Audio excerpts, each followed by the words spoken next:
एससेट BPSC तैयारी करने वाले सभी भाई बहनों को मेरा नमस्कार। दमरू ग्रुप में आपका हार्दिक स्वागत है।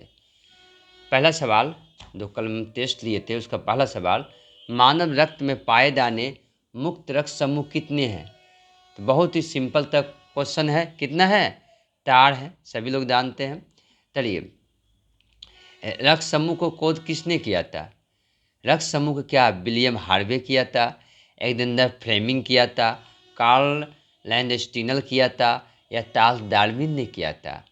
तो इसका सही उत्तर क्या है? पहले इसका कार्ल लैंडस्टीनर है। अब कैसे इसके बारे में तारों वैज्ञानिक के बारे में जाने।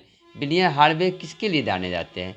ये जो है चिकित्सक वैज्ञानिक थे, लेकिन इन्होंने मानव शरीर में रक्त परितंत्रण के बारे में, यानी रक्त के परितंत्र के बारे में, ना इसको सर्कुलेशन के बारे में बताया था। ठीक है, कौन? William Harvey.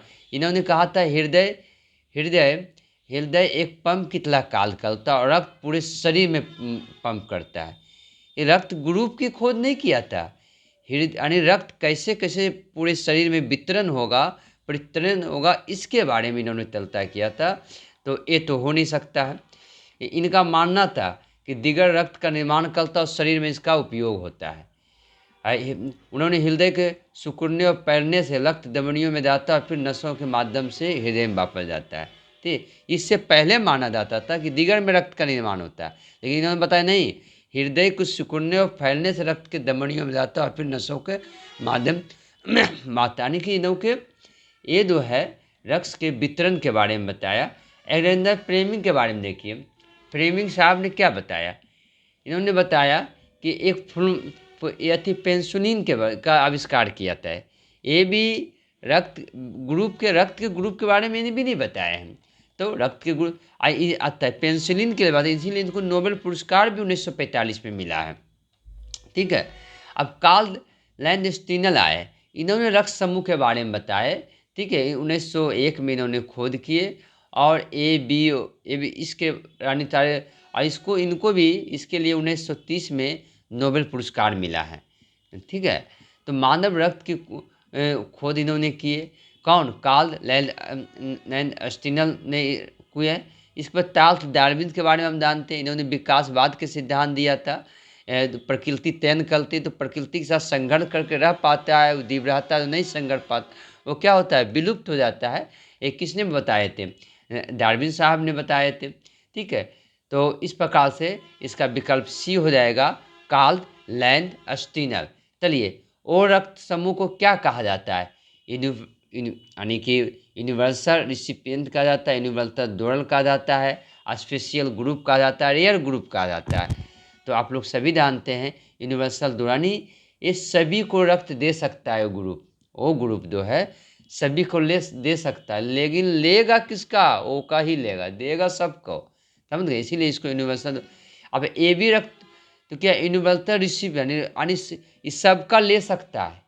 ए भी सबका ले सकता है और वो देखिए सबको दे सकता है। बहुत ही इंटरेस्टिंग क्वेश्चन है। ठीक है, तो इसमें ए बी रक्त समूह क्या कहा जाता है? तो बी नंबर इसका होगा, यूनिवर्सल रिसिपिएंट होगा। अच्छा, भारत किस महाद्वीप में?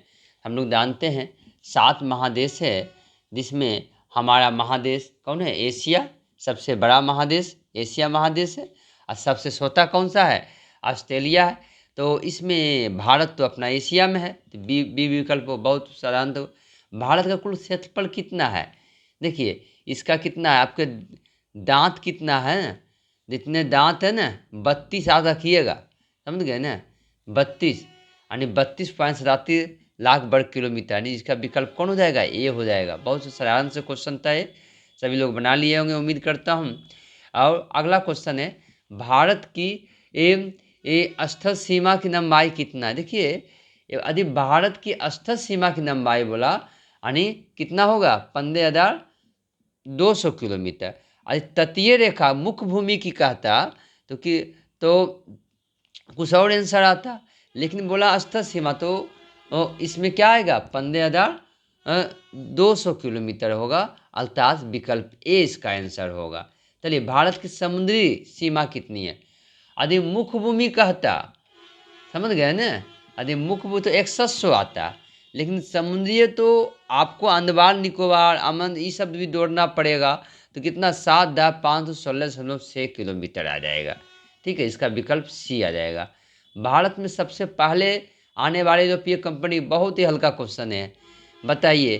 अंग्रेज है, डच है, पुर्तगाली है, वास्को डी गामा आदि के लिए कहाँ का है, पुर्तगाल का है। तो सबसे पहले आने वाले कौन है, पुर्तगाल, यानी इसका विकल्प भी सी होगा। वास्को डी गामा भारत कब पहुंचा, तो 1498 में पहुंचा है ना। तो कालीकत बंदरगाह पर पहुंचा और काली मिल्क का व्यापार किया, 7 गुना मुनाफा किया। ये तो आप लोग क्लास में डिस्कस हुआ है, तो इसका विकल्प बी हो जाएगा। किस स्थान पर पहुंचा अभी बताए, कौन सा, कालीकत बंदरगाह पर।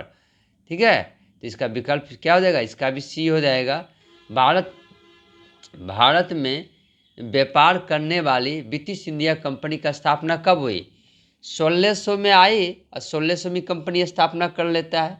ठीक है, दत्त आता है 1595 में, स्थापना करता है 1602 या 3 में करता है, लेकिन ईस्ट इंडिया कंपनी 1600 में ही कर लेता है।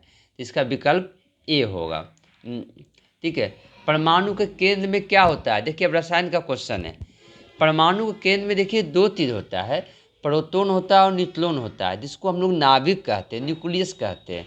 ठीक है, नाभिक के खोज ने स्वर्ण पत्र पर प्रयोग करके रदरफोर्ड ने किया था, जिसमें नाभिक के बारे में और बहुत से उसका सिद्धांत है, आप लोग देखिएगा।